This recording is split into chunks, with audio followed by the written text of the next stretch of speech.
Hi, welcome to Monthly Market Analysis with Abby Shepard. We're in the basement today and we're going to talk about one of the biggest issues that you need to be aware of when looking at a home in Georgia: water.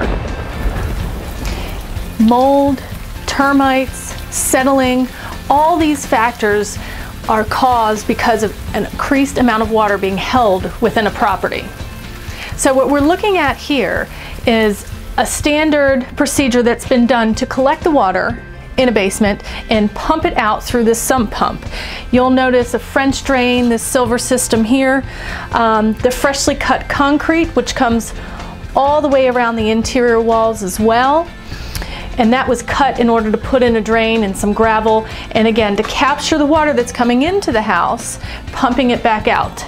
You can see that on the exterior, steps have been taken to channel the water and keep it down and run it and direct it away from the home.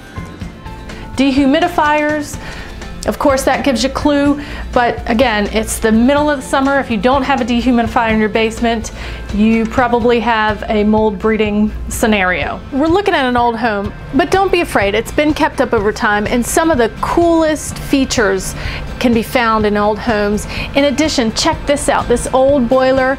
They're still making these. This is a 2-year new boiler put into a house that has completely functioning radiators, and that radiate heat, there's nothing like it. So while we're in a basement, it's a great time to check out the electrical situation. Here we have a sub panel, clearly that's maxed out, and now we've added an additional sub panel over here to carry the modern day appliances. Another sign of water is if we look at the silt. You see the Georgia red clay down here, where the water has come in and brought the red clay. You can also see where there's a water line and evidence, and obviously that's fresh wood there, so it's probably been sitting water, has rotted away. Metal poles, you'll see rusting. If there's been water that is set there for a while, those poles, support beams, will start rusting from the bottom up. And remember, we had talked about dehumidifiers too. One other thing in the basement you're going to want is the cross ventilation. So sometimes you'll see those open grates along the bottom of the basement or crawl space, and you need that for the airflow to pull the moisture out of the house. So we're also looking at the tree coverage. Number one, the big trees. How much is hanging over the house, because that's where you're losing limbs, having to clean the gutters all the time, getting roof punctures.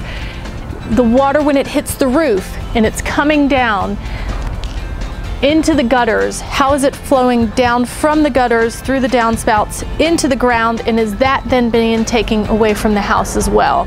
Because in a house this size, there's a huge amount of water that hits that roof, and we want to make sure that it doesn't just fall off and sits next to our foundation, because eventually it will end up in the basements. Shrubbery. Here's an example of where the shrubbery appears to be very close to this house, but if you come around the side, you'll actually see how it's been maintained and pulled away from the property so that that can breathe and air gets through. It's not holding moisture against the property. Remember, in Georgia, water is the biggest offender, and we looked at several different ways to assess the situation. Old houses can be really cool, and they leave a lot of clues. So get your agent to help you. Call me, Abby Shepard, 404-275-5561.